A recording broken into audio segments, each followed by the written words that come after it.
আদিকাল থেকে শুরু করে রাসূল আকরাম সাল্লাল্লাহু আলাইহি ওয়াসাল্লামের যুগ থেকে শুরু করে অসংখ্য মানুষ চেষ্টা করেছে, তারা কেউ পারে নাই। আপনারা অনেকেই শুনেছেন একজন প্রখ্যাত প্রফেসর ডক্টর মরিস বুকাইলির নাম আপনারা অনেকেই শুনেছেন। তিনি হচ্ছেন পেশায় একজন চিকিৎসক ছিলেন, ফ্রান্সে তার জন্ম। ডক্টর মরিস বুকাইলি তিনি কোরআনে কারীম বুঝার জন্য বুঝে বুঝে, তিনি যেহেতু একজন খ্রিস্টান, তার প্রচেষ্টা ছিল কোরআন কারীম সম্পূর্ণ বুঝে এর থেকে কিছু ত্রুটি বের করে নিয়ে আসবেন, যাতে করে মানুষদের সামনে উপস্থাপন করতে পারেন যে মুসলমানেরা যে কিতাবের কথা বলে এর মধ্যে ভুল নাই, আমি প্রমাণ করব যে এর মধ্যে ভুল আছে। তিনি প্রচেষ্টা করলেন। ফেব্রুয়ারি 1981 থেকে 1995 পর্যন্ত ফ্রান্সের প্রেসিডেন্ট ছিলেন তখন ফ্রাঁসো মিতেরান। তৎকালীন প্রেসিডেন্ট মিশরের প্রেসিডেন্টের কাছে অনুরোধ জানালো যে ফেরাউনের লাশটা ময়না তদন্তের জন্য তাদেরকে দেয়া হোক। মিশরের সরকার ওই প্রেসিডেন্টের অনুরোধ রক্ষা করে ফেরাউনের লাশ কিছু সময়ের জন্য তাদেরকে দিয়েছিল। মিশরের রাজধানী কায়রো থেকে ফ্রান্সের রাজধানী প্যারিসে এই লাশটা বিমানে করে নিয়ে আসা হলো। এরপরে এই লাশটা ময়না তদন্তের জন্য, প্রত্নতাত্ত্বিক গবেষণার জন্য এদের ল্যাবরেটরিতে এই লাশটা নিয়ে যাওয়া হলো। ফ্রান্সের তৎকালীন বড় বড় সার্জন যারা এই বিষয়ে অভিজ্ঞ, তারা একত্রিত হলো। সবাই একত্রিত হয়ে এই ফেরাউনের লাশ তারা গবেষণা করবে। এর কারণ কি?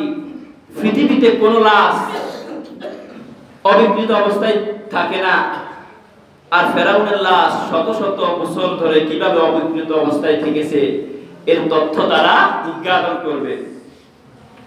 ওই বোর্ডের প্রধান ছিল, সার্জনদের প্রধান ছিল ডক্টর মরিস বুকাইলি। তিনি ভাবতে লাগলেন,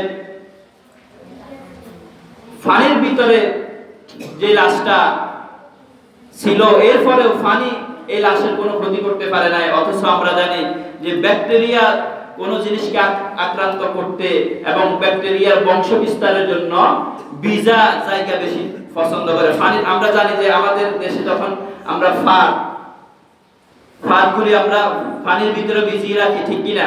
আগে যারা আছেন এখানে, বর্তমানে আমরা এগুলি দেখি না।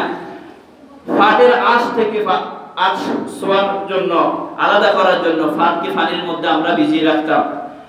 ডক্টর মরিস বুকাইলি তিনি ভাবলেন যে পানির ভিতরে যদি কোনো জিনিস থাকে তাহলে অতি দ্রুত পচনশীল হয়ে যায়, এর পচে গলে শেষ হয়ে যায়, অথচ ফেরাউনের লাশ পানির ভিতরে পৌঁছতে পারলো না। এর কারণটা কি?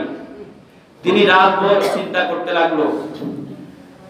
ওই সার্জন যারা ছিল, বড় বড় সার্জনরা শেষ পর্যন্ত আবিষ্কার করে ফেরাউনের লাশের ভিতরে তারা লবণাক্ত কিছু ফেলো, লবণযুক্ত কিছু সেই লাশের মধ্যে তারা আবিষ্কার করতে পারলো। তাদের বোর্ডের প্রধান ডক্টর মরিস বুকাইলিকে তারা এই তথ্য জানালো। ডক্টর মরিস বুকাইলি ভাবলেন যে নিঃসন্দেহে ফেরাউনের লাশটা যে সমুদ্রের ভিতরে ডুবে মারা গেছে, এতে আর কোনো সন্দেহ নাই। এই থেকে প্রমাণিত হয় যেহেতু তার লাশের ভিতরে লবণের চিহ্ন পাওয়া গিয়েছে, এর থেকে তারা প্রমাণ করলো যে এটি নিঃসন্দেহে সাগরের ভিতরে ডুবে মারা গিয়েছে। প্রতিমধ্যে একজন জিজ্ঞাসা করতে ডক্টর মরিস বুকাইলিকে বলল যে স্যার, ফেরাউনের লাশের ব্যাপারে নাকি মুসলমানদের যে কোরআন, এই কোরআনের ভিতরে এর লাশ নিয়ে, এর মরে যাওয়া নিয়ে বিশদভাবে আলোচনা করা হয়েছে। ডক্টর মরিস বুকাইলি হতভম্ব হয়ে গেলেন। তিনি ভাবলেন ফেরাউনের লাশটা পাওয়া গেল 1881 সালে, আর 1400 বছর আগে যে কোরআন অবতীর্ণ হয়েছে মুহাম্মদ সাল্লাল্লাহু আলাইহি ওয়াসাল্লামের উপরে, এই কোরআনের ভিতরে কিভাবে এই লাশের ঘটনা পাওয়া যায়? এটি তো আশ্চর্যের বিষয়। তিনি রাত্রে ভোরে তার ধর্মীয় গ্রন্থ তন্ন তন্ন করে খুঁজে দেখলো, ফেরাউনের লাশের ব্যাপারে তেমন কোন ঘটনা তাদের খ্রিস্ট ধর্মের ভিতরে পাওয়া যায় না। শুধু এইটুকু পাওয়া যায়, ফেরাউন মুসা আলাইহিস সালামকে পিছনে তাড়া করেছিল, এরপরে তার ফেরাউনের গোষ্ঠী সহ মারা গিয়েছিল।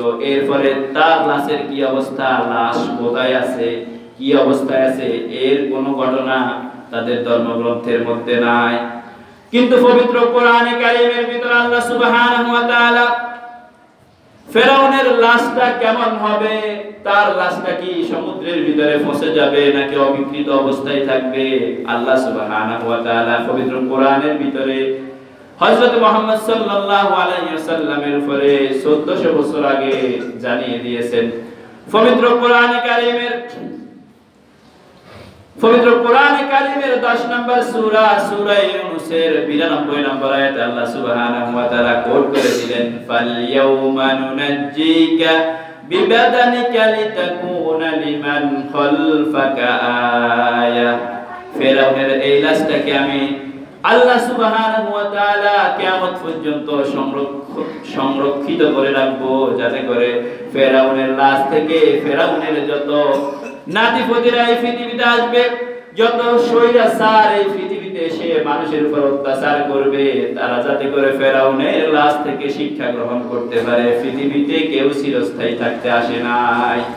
ফেরাউন সে একজন স্বৈরাচার ছিল, মানুষের উপর যে অত্যাচার নিপীড়ন চালিয়েছে, আল্লাহ সুবহানাহু ওয়া তাআলা তার এই লাশ থেকে অবিশ্বাসীদেরকে, যত স্বৈরাচার এই পৃথিবীতে আসবে সবাইকে শিক্ষা গ্রহণ করার জন্য ফেরাউনের লাশটাকে সংরক্ষিত করে রাখলেন। ডক্টর মরিস বুকাইলি তিনি আশ্চর্য হয়ে গেলেন। ফেরাউনের আমলে হযরত মুসা আলাইহিস সালামের উপরে যে ধর্মগ্রন্থ অবতীর্ণ হয়েছে তাওরাতের ভিতরে এর পূর্ণাঙ্গ আলোচনা পাওয়া যায় না, কিন্তু কোরআনে কারীমের ভিতরে তার পূর্ণাঙ্গ বিস্তারিত আলোচনা পাওয়া যায়। তিনি যখন তাওরাত ইনজিল তন্ন তন্ন করে ঘাটলেন, এই তাওরাতের ভিতরে তেমন তথ্য তিনি পেলেন না। পরে তিনি সিদ্ধান্ত নিলেন যে মুসলিমদের যে ডাক্তার আছে, বড় বড় ডাক্তারদের সাথে তিনি বসবেন, এই বিষয়ে আলোচনা করবেন। পরে ডাক্তারদের সাথে আলোচনা করে ডাক্তাররা কোরআনে কারীম খুলে তাকে আয়াতটা দেখিয়ে দিল, দেখেন আমাদের কোরআনের ভিতরে আল্লাহ সুবহানাহু ওয়া তাআলা ফেরাউনের লাশের ব্যাপারে নোট করে দিয়েছেন। ডক্টর মরিস বুকাইলি তিনি আশ্চর্য হয়ে গেলেন।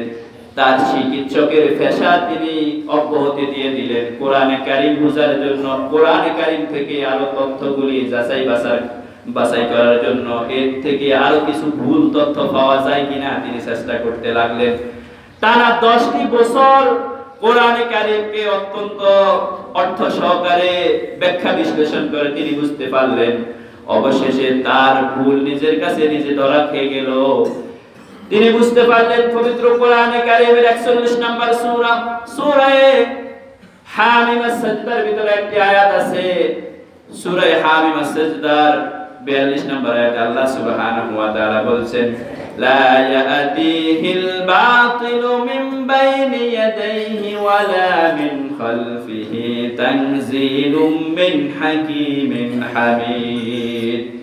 এটি এমন একটি গ্রন্থ, এই গ্রন্থের ভিতরে সমস্ত তথ্যগুলি আমি আল্লাহ সুবহানাহু ওয়া তাআলা দিয়ে দিয়েছি। এর ভিতরে যত তথ্য আছে এর মধ্যে একটা তথ্য কোনোদিন ভুয়া তথ্য হবে না, একটা তথ্য অসত্য হবে না, মিথ্যা কোনো তথ্য এই কোরআনের ভিতরে আমি দেই নাই। ডক্টর মরিস বুকাইলি তিনি আশ্চর্য হয়ে গেলেন। অবশেষে কোরআনে কারীমের কাছে মাথা নত করে দিলেন, আল্লাহর কাছে মাথা নত করে দিলেন। তিনি পড়েন, লা ইলাহা ইল্লাল্লাহু মুহাম্মাদুর রাসূলুল্লাহ। যত অবিশ্বাসীরা এই কোরআনের কাছে কোরআন বোঝার জন্য আসবে, কোরআন তাদেরকে সঠিক পথের দিশা দিয়ে দিবে, তাদের নিজেদের ভুল নিজেদের মধ্যে ধরিয়ে দিবে। প্রিয় ভাইরা, এরপরে আরেকজন প্রফেসর কানাডা, যিনি ধর্ম প্রচারক, খ্রিস্ট ধর্মের একজন প্রচারক,